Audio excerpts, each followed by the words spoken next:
हरियाणा में तीसरी बार भारतीय जनता पार्टी का गठन हुआ है। नायब सिंह सैनी दूसरी बार राज्य के मुख्यमंत्री बने हैं।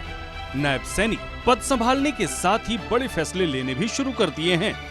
इसी क्रम में नायब सैनी सरकार ने राज्य में सुप्रीम कोर्ट के फैसले को लागू करते हुए अनुसूचित जाति आरक्षण में कोटे के अंदर कोटे का फैसला लागू किया है। कैबिनेट की बैठक के अंदर ये पहली हमारी कैबिनेट की बैठक थी। माननीय सुप्रीम कोर्ट के उस फैसले का हमारी कैबिनेट ने वो सम्मान किया है। जो एससी में वर्गीकरण का मामला था, वो तुरंत उस माननीय सुप्रीम कोर्ट के फैसले को सम्मान देते हुए हमने ये फैसला किया है कि जो वर्गीकरण के ऊपर माननीय सुप्रीम कोर्ट ने कहा था, आज से ही लागू करने का फैसला हमने लिया है। आपको बता दें कि इसी साल 1 अगस्त को भारत के मुख्य न्यायाधीश डीवाई चंद्रचूड़ की अध्यक्षता वाली 7 जजों की संविधान पीठ ने अनुसूचित जातियों के उपवर्गीकरण की अनुमति दी थी, जिससे अनुसूचित जातियों के भीतर अधिक पिछड़े समूहों के लिए अलग से कोटा प्रदान किया जा सके। इस फैसले को 7 जजों की पीठ ने 6-1 की बहुमत से सुनाया था।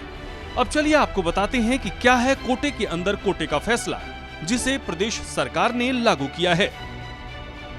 कोटा के भीतर कोटा का मतलब है आरक्षण के पहले से आवंटित प्रतिशत के भीतर एक अलग आरक्षण व्यवस्था लागू करना।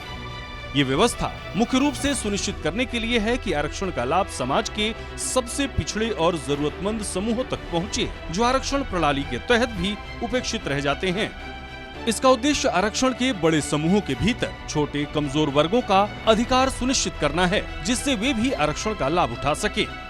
उदाहरण के लिए अनुसूचित जाति और अनुसूचित जनजाति के भीतर अलग अलग समूहों को आरक्षण दिया जा सकता है, जिससे सामाजिक और आर्थिक रूप से वंचित लोगों को ज्यादा प्रतिनिधित्व और लाभ मिल सकेगा।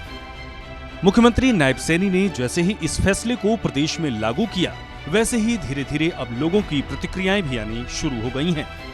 भिवानी के लोगों ने इस फैसले को लेकर मुख्यमंत्री का आभार जताया है और एक दूसरे के साथ अपनी ये खुशियां बांटी हैं। जो हमारा डीएससी समाज का जो 1 तारीख को जो फैसला आया था सुप्रीम कोर्ट का, वो आज सीएम साहब ने पहली कलम में लागू कर दिया। उसके बारे खुशी, इतनी डबल खुशी हो चुकी कि डबल दिवाली डीएससी समाज का सीएम साहब ने मनाने का काम किया। उसको लेके आज हमारा पूरा डीएससी समाज 34 बिरादरी अंदर इतनी खुशी है कि हमारा पूरे बिरादरी में लाडू और पटाखे के साथ प्रोग्राम चल रहा है। और हम धूमधाम से हमारी 36 बिरादरी पूरे सीएम साहब का, मनोहर लाल खट्टर का और नायब सैनी का और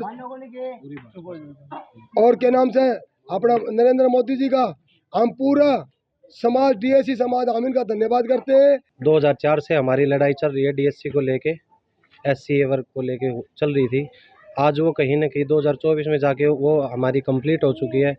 1 अगस्त को जो सुप्रीम कोर्ट का फैसला आया था, उसको मद्देनज़र रखते हुए सीएम साहब ने इलेक्शन से पहले ही कह दिया था कि पहली कलम पहली बैठक में हम आपका डीएससी लागू कर देंगे।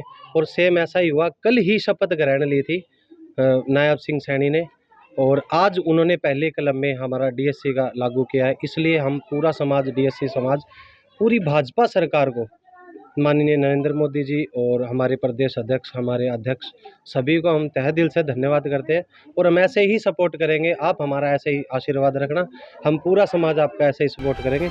आपको बता दें कि एससी वर्ग की जो जातियां ज्यादा पिछड़ी रह गई हैं और जिन्हें आरक्षण का लाभ नहीं मिल पाया है और जिनका सरकारी नौकरियों में पर्याप्त प्रतिनिधित्व नहीं है, उनको इस फैसले से उपवर्गीकरण के जरिए उसी कोटे में प्राथमिकता दी जा सकती है, जिससे उन तक लाभ पहुंचे और उनका उत्थान हो सके।